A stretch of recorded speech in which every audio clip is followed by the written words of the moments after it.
இப்போ பொறுத்தவரையிலும் கூட்டணியினுடைய ஆட்சியிலே சிறப்பாக செயல்பட்டு கொண்டிருக்கிறது. 2026 பொறுத்தவரை அனைத்து நிலைகளிலேயும் எங்களுக்கு விகிதாச்சார அடிப்படையிலே எங்களுக்கு உயர்த்தி எங்களுடைய நிலைகளை கேட்போம்.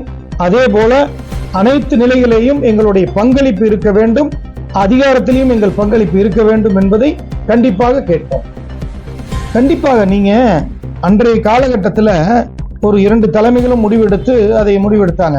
நீங்க பாத்தீங்கன்னா வருகின்ற சட்டமன்ற தேர்தலில் அந்த தொகுதிகளோ இல்ல சில மாற்றங்களோ எங்க வேணாலும் மாறுபடலாம். அதனால கள ஆய்வு பண்ணி அன்றைய காலகட்டத்தில் என்ன நிலைப்பாடோ அதை கண்டிப்பா 2 தலைமைகளும் எடுப்போம். தலைவருடைய செயல்பாடுகளும் அவருடைய ஆளுமையும் உங்களுக்கு எல்லாம் அறிஞ்சதுதான். தலைவர் EVKS பொறுத்தவரையிலும் அவ்வளவு சிறப்பாக செயல்பட்டார். அவரை பிரிஞ்சு எங்களுடைய தொண்டர்கள் இன்னும் அந்த மனநிலையிலிருந்து முழுமையா நாங்க வெளியில வரல.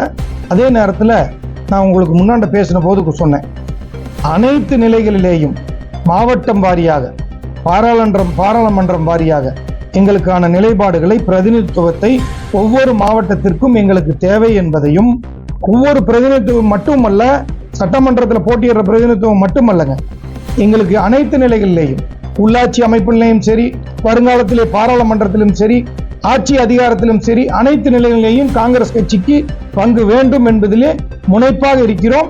இது அனைத்து தொண்டர்களுடைய குரல். இது எங்களுடைய தலைமை வரலும் எடுத்து செல்வோம். அதற்கான தீர்வை கிடைக்க பெறுவோம். கண்டிப்பாக அதைத்தான் நான் சொல்லிட்டேன் இல்லைங்க. அனைத்து மாவட்டங்களிலேயும் அனைத்து பாராளுமன்றத்திலேயும் எங்களுக்கு பிரதிநிதித்துவம் இருப்பது போல எங்களுடைய குரல் கூட்டணியினுடைய தலைமைக்கும் எங்களுடைய மத்திய தலைமைக்கும் எடுத்து சென்று அதை நிலைநாட்டுவோம். நம்ம ஊர் செய்திகளை பார்க்க நம்ம ஊர் சேனல் ஷபா நியூஸ் தமிழை மறக்காம ஃபாலோ பண்ணிக்கோங்க.